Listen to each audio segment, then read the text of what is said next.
Hopefully this is working. I got like 5 things I gotta do. Hello, hello.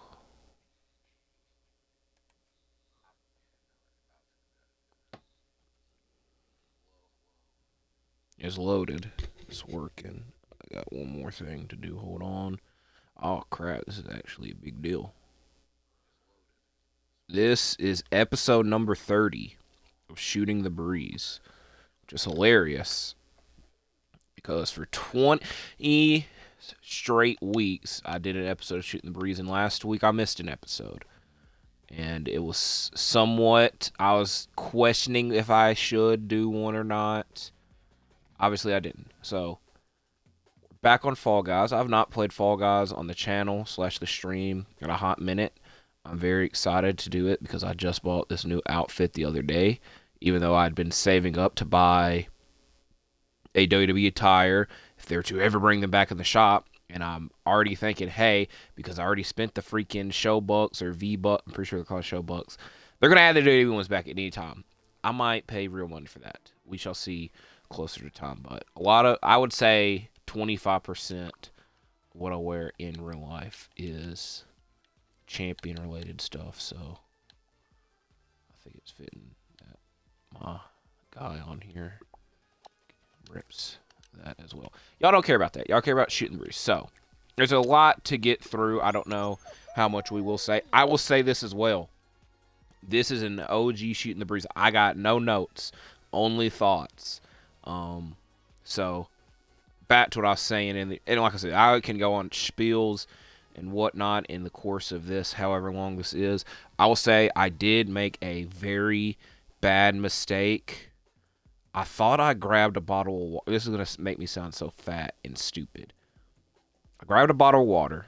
I took a sip out of it. I put it back. Thought I grabbed it again. And it ended up being a Diet Pepsi.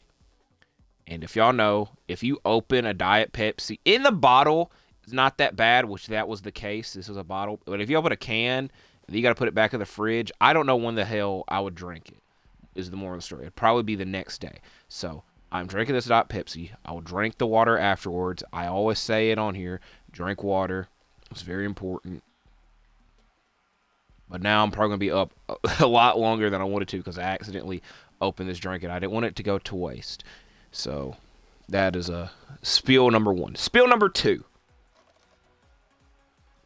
I told y'all we did 20 straight weeks of Shooting the Breeze with the NFL predictions. Technically, so we had 18 for the regular season, 18 weeks, obviously. And then we had the wild card round and the divisional round. And I very much was contemplating, do I want to even talk about the NFC and AFC title game predictions? So that would have been whatever the hell last week Shooting the Breeze would have been. And I am so glad that I did not. And I say it a lot of years. This year, I really mean it. I'm not watching the freaking Super Bowl. It would piss me off too much. It would really, and I'll be honest with you, I did not even watch. So the AFC title game, I kept flipping back and forth with because the Grizzlies were playing at the time. But I just feel like I am I don't know. I really wanted the Ravens to win. Lamar is my fantasy quarterback. I wanted to see something different. We keep seeing the damn Chiefs. I'm over the Chiefs. I think almost everybody besides Chiefs fans are over the Chiefs. And because the discourse throughout the regular season was the Chiefs are, and I'm putting this in quotation, washed. At least offensively. Offensively, they weren't that good. If their defense got credit, I would feel slightly better about it, but it never is. It's always Mahomes and Kelsey. The defense never do. When we see the graphics to the Super Bowl, they'll probably have one defensive guy out there, probably Chris Jones. But like I said, if their defense got a lot more credit, it doesn't matter to me because, like I said, I'm kind of over it. And y'all already know I got beef with the 49ers because of how the damn divisional round went. But, they did what they were supposed to do. They supposed to make me upset. I'm upset with them. The Lions, I have always felt this. Now, if y'all don't know, this is y'all's first time watching Shooting the Breeze. I'm a Packers fan. Every freaking game this year, I predicted the Packers to win, and it worked out a lot of times in the playoffs. I was 1 for 1 in the predictions. But anyways, the NFC North, I don't think the rivalries You know, I've always felt that the Lions are kind of the little brother team. The Bears are the team that we don't, you know, they're also a little brother team. And then the Vikings are kind of the middle brother, where they're also a little brother. But it's just like, comparing it like the NFC North, like the Packers are always the talk. Because, you know, we've always had Aaron Rodgers. And then with the other teams, it's just a case of what the hell they're going to do. So the Lions, this is like the first year in a hot minute where they were the big dog, the big yard, and all that crap. So it's just like, what the more of the point I'm trying to say is like, out of the NFC North teams, had the least amount of animosity towards the Lions. Because the Vikings, we always lose at least once to the damn Vikings. And then the Bears, we keep beating straight up. And then the Lions, you know, last year it obviously changed and it carried over to this year. But, like, this was the first year that they went in and were the big deals. So, more of the point, I went on a 3-minute spiel about something y'all don't care about. I don't have that damn much animosity towards the Lions. So, it would have been nice if they made it to the Super Bowl. And obviously the NFL probably would have liked it because, hey, the first game of the season is the last game of the season. And it would have been very, very fitting because the discourse after that game was, well, Travis Kelce didn't play. So this should be, and I'm putting it in quotations, asterisks. This time around, Travis Kelce would have been playing, like, more than likely. So if the Lions could have won that, that would have been a nice, like, they probably wouldn't have cared because they won the Super Bowl. But it would have been like a nice way to wrap up the year. But it also kind of makes me seem like I hate Travis Kelce. I don't. I've drafted him almost every year in my fantasy league. But it's just like I wanted to see something different. I don't want to see the damn 49ers and Chiefs. I will say it. I'm not watching the Super Bowl. I don't think the NFL cares about that. I don't know how I'll see the commercials because I always feel there's a handful of commercials that like or talk about new stuff that I wouldn't hear about any other way and whatnot. So I don't know how I'll see the commercials. I don't plan on sitting in my free time and watching the commercials. I also don't know what the hell I'll be doing during the Super Bowl because that's the only live thing going on. I might watch a movie. If Oppenheimer was I think Oppenheimer is added to Peacock like 2 days later. So if Oppenheimer got added to Peacock, I'd finally watch it probably, but I don't know. I still got a week to figure that out. That's also the weird part that you gotta like wait a week after to watch. But oh well. More of the story. I'm kind of glad I didn't do Shooting the Breeze to do the predictions last week. Spoiler, not doing Super Bowl. I'm not doing Super Bowl predictions. I'm over the NFL until the draft, which free agency is before. But a lot of times, like, free agency in the NFL, I think this year could be crazy. But, like, in previous year, like, I don't know. Moral of the story is I really only care about what happens with my Packers or somebody I drafted in fantasy. Let's see. Y'all got that on freaking camera. That was great. I almost fumbled the bag. But, so that's it for the football talk this season. I can't even say this year. That's the other thing with the NFL is we still have to keep referring to it as 2023, but we're a month into 2024, so I won't be talking about any more football unless it's Packers related until next season. So I spent 10 minutes talking about something that at the end I didn't care about. So probably what will be in the title of this Shooting the Breeze is Fallout from the Royal Rumble. And the main reason I'm doing an episode of Shooting the Breeze is I originally planned on doing a fantasy booking video for Elimination Chamber. And I won't lie to you, I'm struggling. I don't know what really to say about it because so much happened in the course of this week WWE related. And I don't know who the hell's going to be on the Elimination Chamber, like available for Elimination Chamber card. And it's very much who the hell should win the men's Elimination Chamber.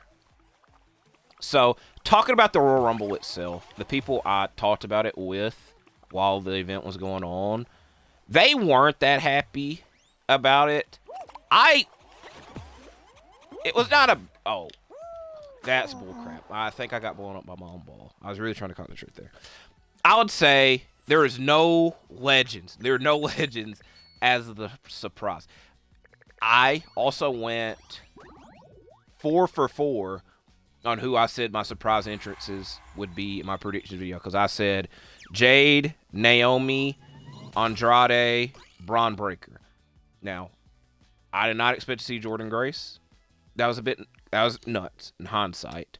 It also, this is the weird thought process that I have. It's like, well, why the hell would the TNA champion enter if they're the TNA champion? But, you know, it was a nice surprise, so I'm just trying to be an asshole about something I shouldn't be. There's no legends. That is essentially what I was trying to say. If we could have had 1 to 2 legends surprises, that would have been nice instead of like the regular roster coming out, because it's just like you don't know who could win. Where if it's like, obviously, if it's JD McDonough coming out, we know that he's not winning. It also, this was the other issue that came out of this, and I was talking about it with the people I was talking about it with. I had no clue who some of these theme songs are, and I watch Raw and SmackDown almost every week. With then, it's kind of more understandable because there's a big Titantron. They either say coming up next and then they come out, or there's a big Titantron with their name out, where with this, you had to wait a couple seconds. And like I said, these theme songs all sound the same and suck. So I'm glad to see that I was not the only one that thought about that. All right, I'm in last place. Let's just reset there. So talking about the matchups themselves. Bayley winning, I would be extremely surprised if we don't see Bayley versus Io Sky at WrestleMania. Which I've been saying this since Io Sky won the Women's Championship last year. That'd be a very good match. And I think this might be a hot take that would piss off a handful of people, but I can only name one person that it would piss off the most. I think Bayley and Io Sky should main event night 1 of WrestleMania. Damage Control has been a group for about almost 2 years. A lot of people have tried to crap on the group, but obviously this like second iteration of the group has made it way better and legendary, to where 3/5 of the group have championships, and they're building to where 4/5 of the group have championships, and the only person that doesn't have that has been injured, so at least they have an excuse. And like I said, the story kind of going on is like Io hasn't really needed Bayley and has kind of treated Bayley like crap, even though Bayley initially gave her the opportunity in joining the group and forming the group. And Bayley's finally going to get her comeuppance because she had so many chances of challenging for the championship and could never win it. And then Io Sky, her second chance at getting the championship, she did. Now, I almost said first chance, but she lost at Backlash last year, so that was their first chance. But I just think, realistically speaking, story-wise, that I think could main event. And they kept saying the winner of the Royal Rumble main events WrestleMania. I know it's extremely weird because ever since, all right, I was about to say a lie. Since we've had the 2-night WrestleManias, only 1 year we saw both Royal Rumble winners main event. And that was 2021, which was Mania 37. Because Bianca and Sasha Banks main evented night 1. Edge, Roman, Daniel Bryan main evented night 2. So 36 was the Boneyard match, and that was night 1. Night 2 was Brock and Drew McIntyre. To be fair, that WrestleMania originally wasn't planned to be 2 nights. 38 in 2022, Ronda Charlotte did not main event. Roman and Brock main evented. I'm trying not to say his name, and I keep saying it on accident. I apologize. Then last year, who won the Rumble last year? Rhea did, and they were the co-main event and put on a great matchup, probably to where I think Kevin, Sammy, the Usos, I would have rather seen that match in the main event, just because that was a way better story. They never really told a story between Charlotte and Rhea last year. Essentially, the story was like, we've had a match before that nobody remembers. We're going to have another match, and people will remember it. But like I said, I think the main reason, by the way, I said that's a hot take, is because Seth Rollins, essentially the story for night one was going to be, hey, Seth and CM Punk, we're going to finally main event WrestleMania, and guess what? We're going to do it against each other. That got thrown out the window. And it kind of begs the question, because, like, I think they've also kind of gotten in a good situation now, because essentially I thought it was going to be what the hell they're going to do with Seth until WrestleMania, where now we don't know who Seth's going to face at WrestleMania. And it's kind of, they were very, very fortunate / foretelling that the week that they announced, hey, Seth is, banged up, that Gunther came out to challenge Seth and to lay down that he wants to face Seth in the future. Because if they did not do that, and then they presented this Gunther-Seth matchup potentially happen at Mania, I feel it kind of would have been a little bit questionable, but, it's needed now because Punk's hurt. And that's going to be that's my next spiel about the Royal Rumble in a minute. But, I'm trying to think of the Raw roster. Now, again, I said I wanted to do a fantasy booking video, but I just really struggled with, doing anything creatively talking about Elimination Chamber, especially because I think it's either going to be Gunther or Drew McIntyre. And I'm going to be the asshole to say it. If it's Drew McIntyre and Seth as the main event of Mania, I wouldn't be that interested. That's, again, kind of why I was saying Io and Bayley, I feel, would be a better main event matchup. But kind of the person that's getting screwed is Seth, because it's another year where he's getting pushed out of the way for the main event spot. Essentially because, and the main reason we wanted to see Seth in the main event spot this year is because there's real hatred and beef between him and CM Punk, and CM Punk has the same goal, so it's kind of like doing two things in one, where you both want to main event Mania, and you both don't like each other. Is going to make for great things, and that got thrown out the window. Where Drew and Seth, we've saw 2 to 3 times in the last year. And I think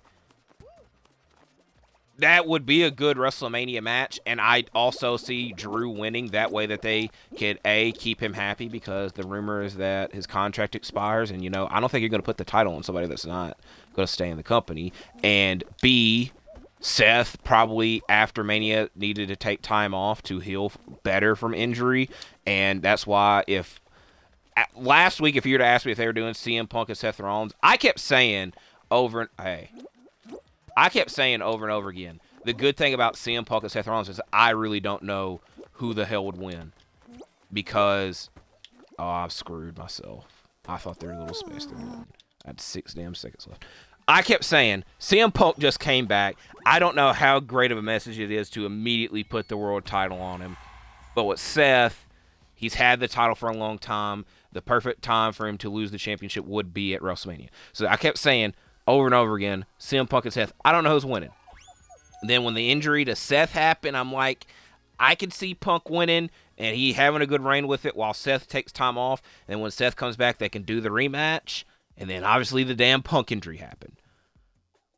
So, the Punk injury sucks. It just sucks. It is the 3rd time in the last less than 2 years it's been significant injuries to take time off. Now, granted, the first time was something the foot injury feels very forgotten, because so much stuff has happened since then. And then the second injury definitely feels forgotten, because all hell broke loose after the injury happened, and the injury was never talked about. And I believe there was another arm injury. You get the point.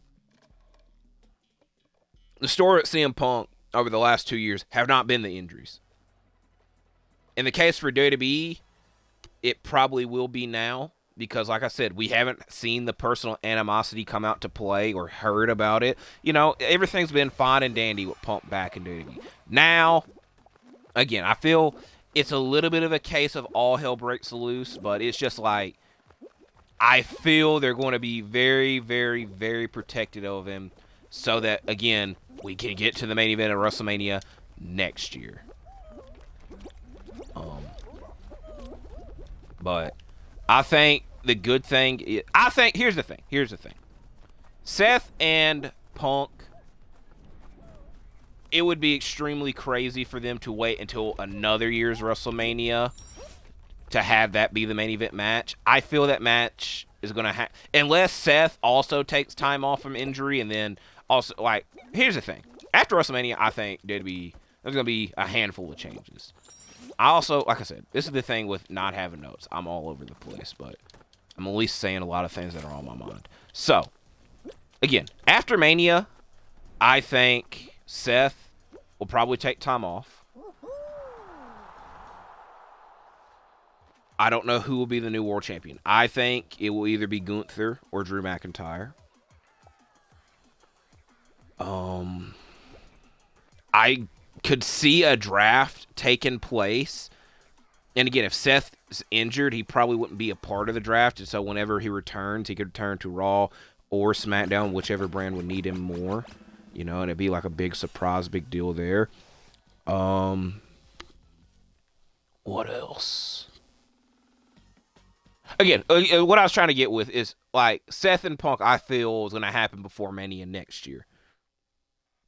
Unless you move them away from each other and then, you know, like, try to rekindle it this time next year. This is the worst thing about it. And this is what I keep telling people. This is why I was so angry. This is a football comparison and a basketball comparison here. This is what's made me so angry about my Memphis Grizzlies and how they've performed this season, and about my Green Bay Packers. Because the Packers, essentially the story is like, oh, everything went so great. This was such a great year. But for me, guess what? We have to wait another freaking year to see if we can improve from this point, because we lost in the playoffs and we keep losing to the same damn team in the playoffs. That's the goal. That's the goal to me. Can we beat this team in the playoffs? And the thing that hurts me the most about it is I have to wait a year for it. And then the Grizzlies. This is the better. Where the hell is this cannon at? Okay, at least this time there's only one ball. Most of the time it's two balls.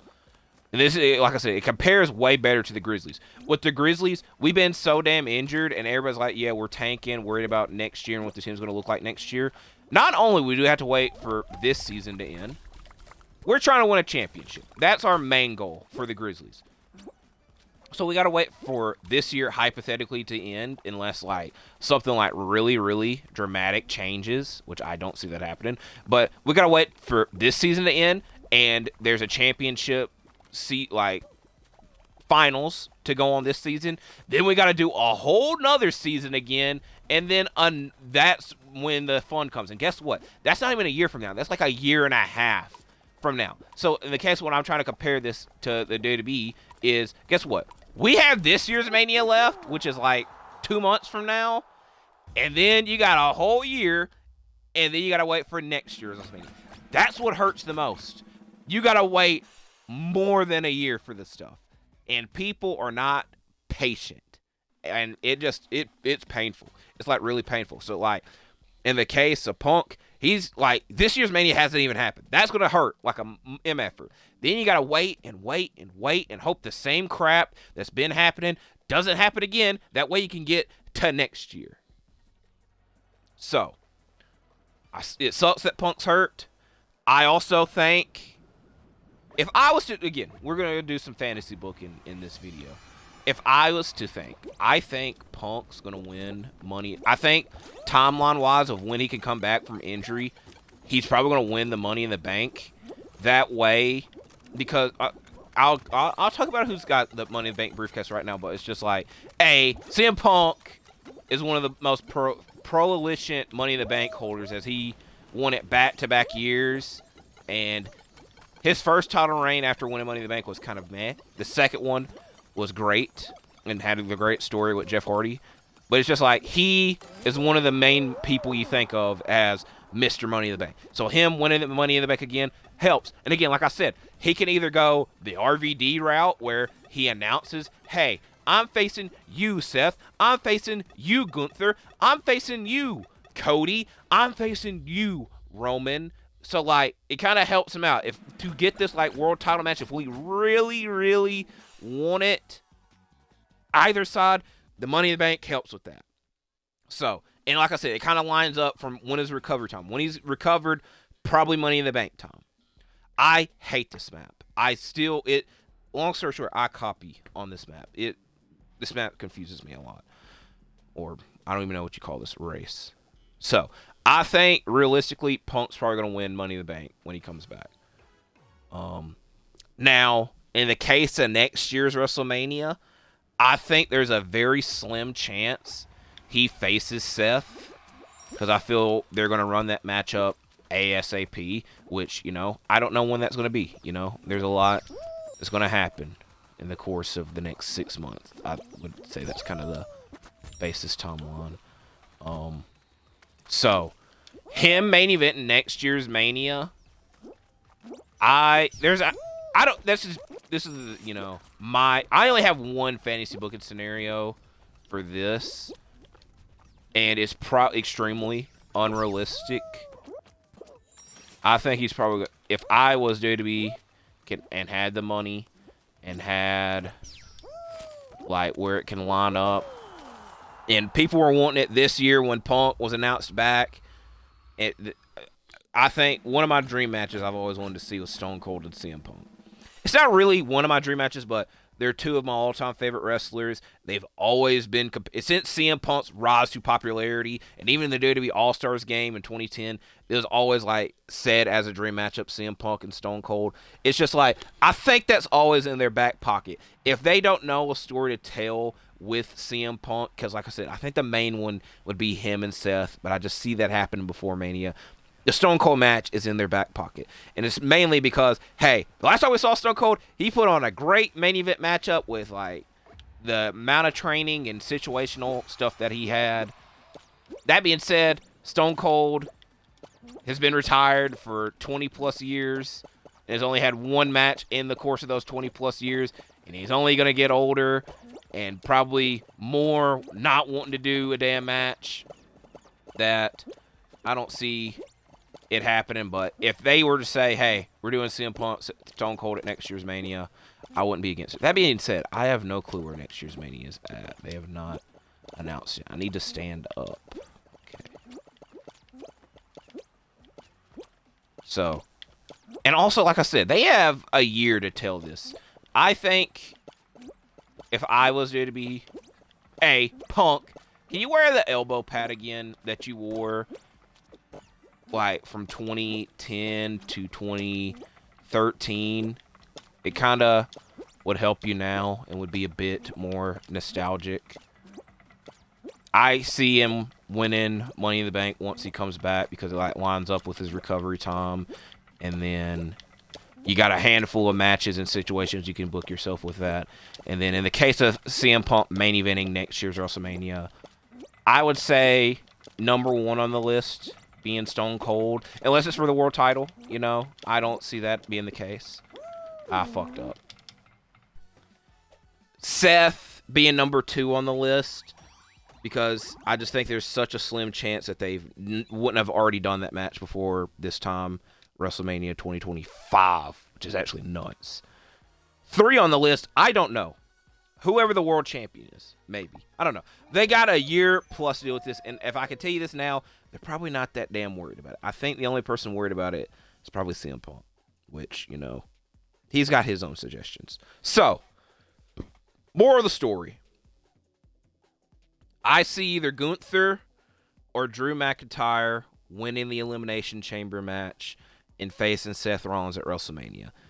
If it's Gunther, or if it's Drew and Seth, I think Bayley and Io should main event night one of Mania. That would also help in the case of, hey, let's put off Seth and Punk until next year's main event of WrestleMania and try it again. Again, I've just said it like 5 times. I doubt that happens. Especially if it's Gunther and Seth. That is nuts. It's already been teased. And y'all have heard me say it. I put Gunther over a lot on here.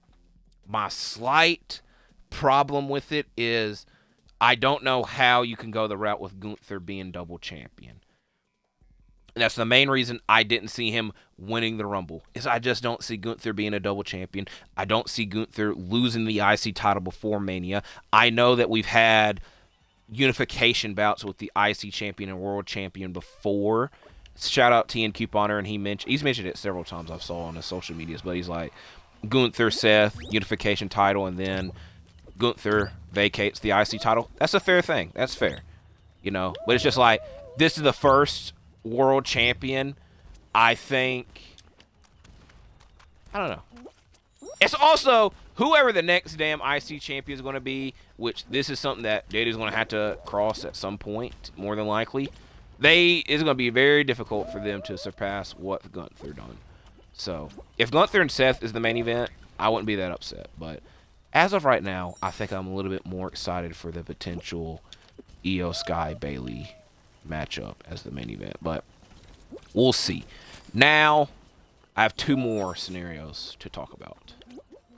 Scenario 1. This is the last of the fantasy bookings. For this video, obviously, not like in general. This was a scenario I haven't talked about, but I have thought about once Seth announced that he was injured. So, I mentioned earlier, I'll talk about who the Mr. Money in the Bank is right now, because he doesn't get talked about enough. That's Damian Priest.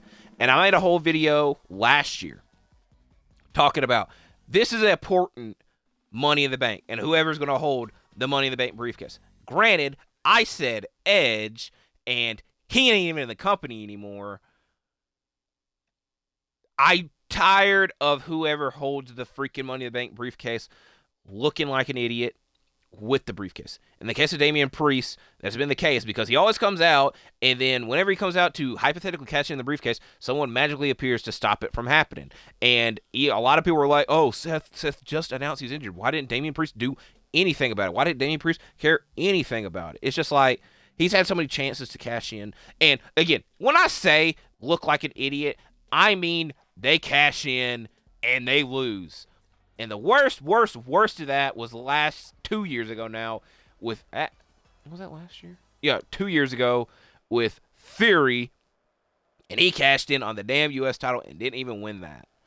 And so I was like, it is very important whoever Mr. Money in the Bank is, and now it's been Damian Priest. I think we're also too far into it to do like a hypothetical matchup where Damian Priest loses it.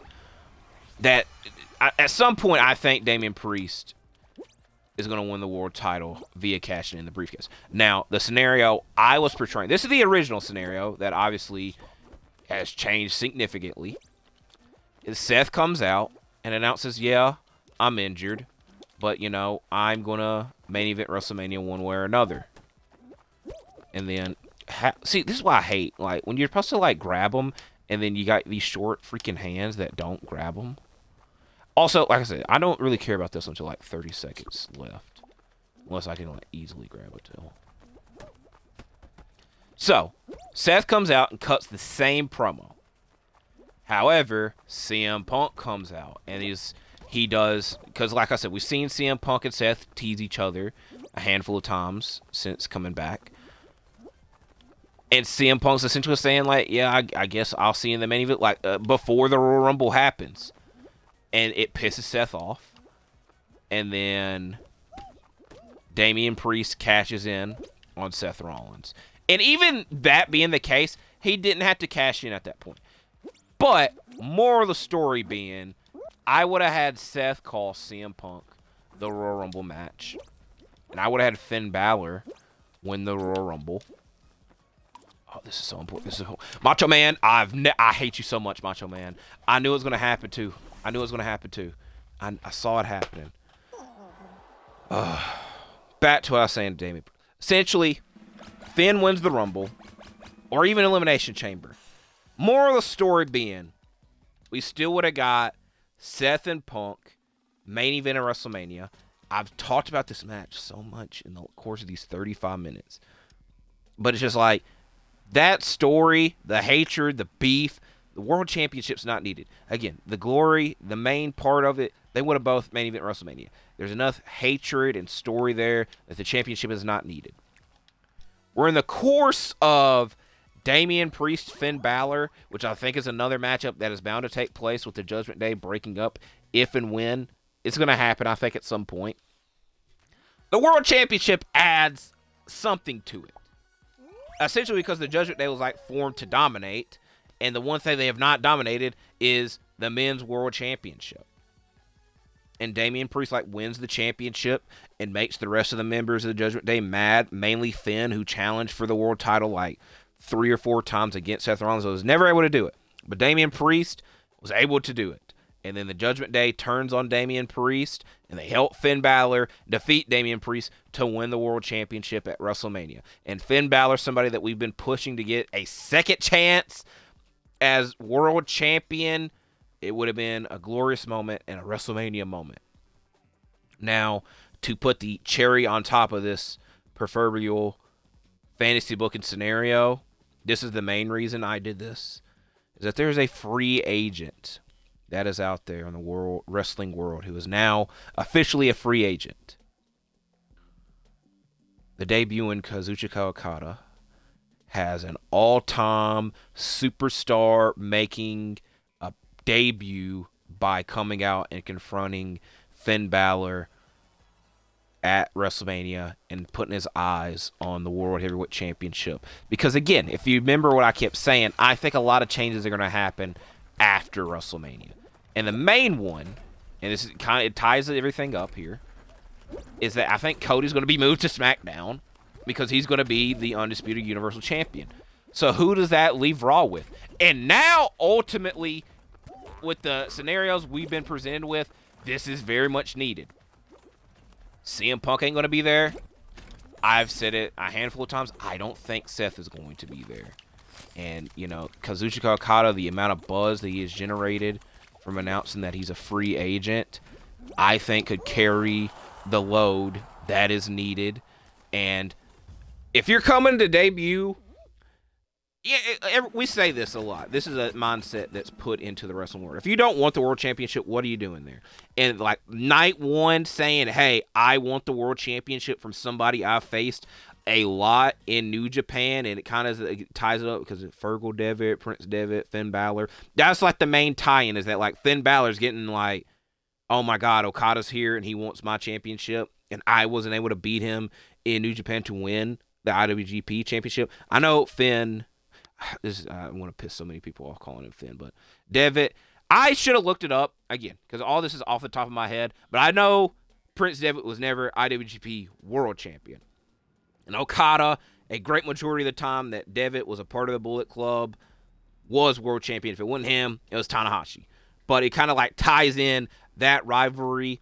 And again, probably like if I was to like put like fantasy, like book it out on like a calendar. So I would have had Okada debuted, but obviously he can't win the championship like right away. You could. I would probably put the title on him right away. But Okada has like a rivalry. Maybe with Nakamura. I know that they're friends, a part of Chaos together, but it's just like that's the like first introduction to Okada in WWE, and then like the Judgment Day can wrap their things up with Damian Priest and Finn Balor like facing off for the world title a handful of times. If I was just saying, but you know, this is still a possibility because Damian Priest again at some point has to freaking cash in this briefcase. At some point, I predict him and Finn Balor are going to have a one-on-one match. At some point, Okada is going to debut in WWE or AEW. He might even return. If he returned to TNA, that would be extremely nuts. Please don't. Please don't. Thank you for doing that. But it's just like I'm trying to like combine a bunch of things into one. I also don't know how you can get back up there because that is way too high of a jump. So, last thing Royal Rumble related to talk about is Cody winning. I saw it happening. I didn't know where to go. I told him not to do it, and then he did it. Fuck you. I knew it was going to happen. Cody winning gives me hope that he's going to win at WrestleMania.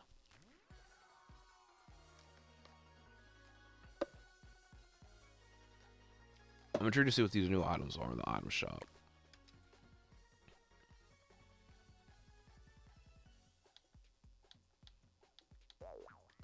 But it's just like, the main thing that I have been saying, this is the second thing, is as the main thing I said, my main issue with Cody not winning at last year's Mania was, what the hell are they going to do in the course of this year to like keep him relevant? Because everybody kept saying Cody's going to win next year. Cody's going to win next year. And I was like, you know what? That's fine. That's a fair statement. But I'm like, what are they going to do in this? Because I was extremely worried because I've seen the Yes Movement happen and I've seen the Codyverse happen, which both of these situations are very similar to where fans really like people and then they just get over it and start booing and rebelling, and it kind of ruins situations. So, like, the Yes Movement, they really wanted Daniel Bryan a part of WrestleMania, which I feel, again, the main thing I was worried about more so is the Codyverse situation happening in AEW where Cody just got booed and it ruined segment, it ruined matches, it overshadowed a lot of things because, like I said, I just saw that happen in AEW. And I didn't want the WWE fan base to do that to Cody. And I will give credit. They have not done that. Cody is still as over, if not more over, this time. Like, you know, they didn't ruin it. That being said, WWE, you know, are probably, they can't show like half of what Cody did in the course of 2023 and like the promo package for WrestleMania. Oh my God, please get up. So it's just, you know, this was the main thing that I was saying. What is Cody going to do differently this year compared to last year, considering that almost every, if not, I'm pretty sure every damn Roman Reigns title defense has the Bloodline, mainly Solo Sikoa, involved? What is going to be like different, like storyline wise and match wise this year than last year? And like, what is going to prevent Solo Sikoa or even freaking a new damn Bloodline member from being involved in this matchup? Good catch there, but you're eliminated, buddy. That's kind of my main concern now. I think we're too close to WrestleMania from the fans starting to hate Cody Rhodes that my initial worry has kind of gone away. But now my new worry is like, what are we going to do different this year than last year? Maybe they put a stipulation on it. I doubt it. I would actually like a stipulation on it. I was thinking maybe Hell in the Cell off the top of my head, but who knows? We will see. But like I said, after WrestleMania, Raw, think y'all need to call up Okada to be y'all's main guy because Punk ain't going to be there. Seth probably won't be there. Also, just now came in my head, Gunther freaking Okada. That would be great. That would be great. And I think Okada's a great enough competitor to beat Gunther for the IC championship. If y'all need, like, y'all really struggling with who should be the next IC champion, I think Okada would be a great choice. But Okada's also a great choice to be the next world champion, if not Gunther. So, I know I've said an extremely lot of things in the course of this, but the main reason I did Shooting the Breeze is that I wanted to talk about what happened at the Royal Rumble, and I initially would have done that via a fantasy booking for the Elimination Chamber, but everything that I would have said in that, I've said in this. So that's the end of the WWE talk portion of this. Now the last topic that I don't have like a pen and paper for, you know, and it's kind of fitting that I'm doing this on Thursday, and exactly 1 week with the NBA trade deadline, February 8th, and I really don't know what's going to happen with it. And I love, what do I love? Actually, I don't. I like when trades take place. Love, again, it's a bit of a stretch. That's why I had to, like, change that tone. But I hate trade scenarios because a lot of the times we don't get, like, fair trades and even trades and, like, realistic trades and, like, trades that have been proposed and we thought we were going to see. Like, we very rarely see that. And it's just like, I don't know what I did to this person besides wear the same color as them to, like, where they had to keep grabbing me. So that's why, again, this is the main thing is like, I really don't know what to expect. If DeJounte, I would like to see DeJounte traded. I would really like to see DeJounte Murray on the Nets if, they want to if they want to be a good team. But if they want to, like, blow it up and, like, make a lot of trades, I've said it several times on Twitter, hey, y'all should call the Memphis Grizzlies. Because there's a lot of players on your team that I'd like to see on my team. But it's just like, what should, do the Sixers do something? I think, that was the main thing I wanted to talk about with the NBA. That's my main, I have done the NBA talk in a minute. It'll come back. I got a lot to say. This is not very scripted, like I said. Anyways, this will be the wrap of the NBA talk, this section. So, when it comes to coaching, I don't really talk about it on here. Like, when it comes into terms of NBA. It's just like, a lot of the time, like, so let's say, for example, Darvin Ham. Before he became the head coach of the Lakers, we always heard good things about him being an assistant coach and what he's done in the league. Like, it was always portrayed as well. But again, what of that has carried over to being a good head coach? And again, last year he led the 7th-seeded team to the conference finals. And he did not get a lot of the damn credit. This is why I'm not going to say coaching is overrated, but like talking about it in the NBA fandom is a little bit. Because, it's just, what the hell? It's just like, it's not the same. What's the best way to put it? There are no stats for it. Besides wins and losses, there are no stats for it. Where with, like, players, we can see how they rebound and how they score and what they do and all that. That's a fair discourse. Talk about it. Coaching, and again, coaches come from everywhere. They could have been assistant coaches and then became head coaches. They could be former players. In the case of Steve Nash, like, he hadn't done any coaching, and he became the head coach of the Brooklyn Nets, and then they went to the second round and almost the conference finals. Was he a good coach in that situation? It was never said. It was always portrayed as, he was a bad coach. So, I just went on this whole big spiel to say the anomaly with that is the main person is Doc Rivers. He has one championship. He has coached a lot of Hall of Fame players. He's coached Tracy McGrady, Grant Hill. He could have coached Tim Duncan, but, depending on how you talk about, he might have ruined that. He coached Ray Allen, Kevin Garnett, Paul Pierce. He coached Shaq. I had to throw that one out there. He didn't really coach Shaq. He coached Shaq his last season. Blake Griffin, Chris Paul, those Clippers teams. Shai Gilgeous-Alexander, who's not a Hall of Famer, but depending on who you talk about on NBA Twitter, he is. Paul George, Kawhi Leonard, James Harden, Joel Embiid. What the hell? And essentially, almost, again, every year, we had to have this damn discourse that Doc Rivers is a bad head coach. And whatnot. Was he? He was the coach in Philly the year they lost to Atlanta. I'm trying to think. Hold on. How many years did he coach in Philly? He timed that perfectly. He came there. I think he coached in Philly for 3 years. That was his first year, the year they lost to Atlanta. And then I'm going to do one more game. That way I can wrap things up. And we would probably be at the hour mark. He coached in the year they lost to Atlanta. Which, again, how much of the blame do you put on that for him? The next year was James Harden's first year. The whole Ben Simmons holding out all year. And then they traded for James Harden. Again, that one, I won't put... That was just situational. Embiid got hurt. Last year, that again, it's just kind of antithesis all of it.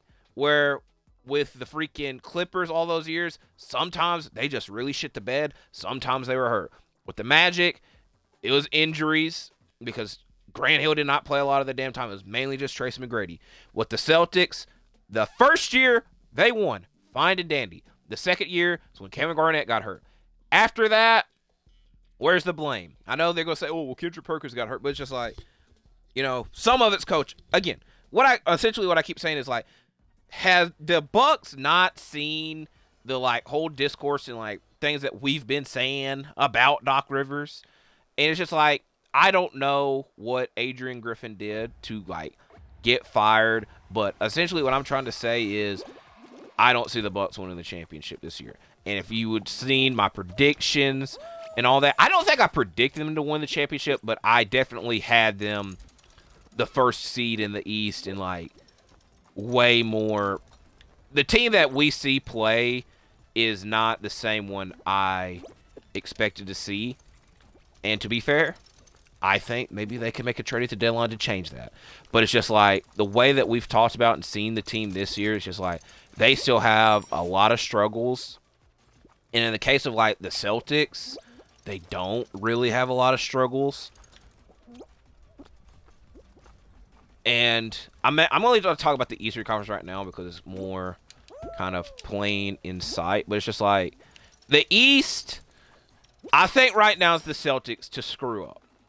And to be fair, we've seen that happen a lot.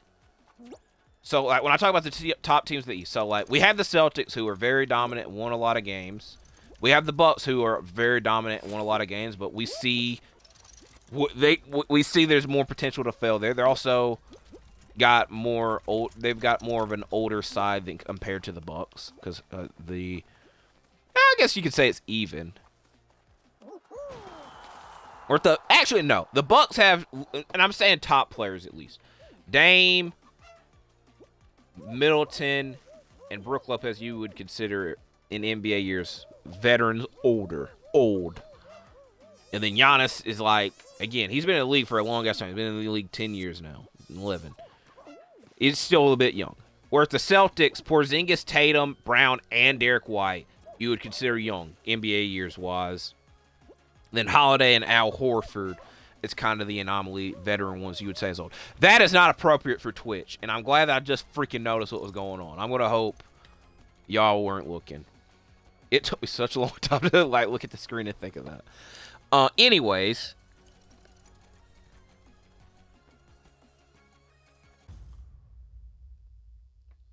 I get a sip of this freaking Diet Pepsi I didn't mean to open. The Heat, I really hate that they had that run last year because now it makes me like the Heat always have a chance. They really do. And again, I hate that happened to the Celtics last year because, again, the Celtics, in my years of watching and in most recent years, they have screwed up more than they have won. They've made the finals once. You would think they've made the finals a lot of times. They made the conference finals a lot of times, but they've only made the finals once. And it's just like there's still always that chance that the playoffs come around and everything that we saw in the regular season doesn't matter for them. That's kind of how last season felt for them a little bit. The Cavs, they've been very injured all year. Now they're getting healthy. So it's kind of like, how much do we want to put stock into that? The Knicks, I will give credit. They're very good. And the OG Anunoby trade, is very, like, mind-blowing to see, like, one player, like, bring so much change to the team. But it's just like, are we going to get to the playoffs and they are freaking exhausted? I hope not, We'll see. I'm trying to think. I'm trying to think if there any other. There's one main East team.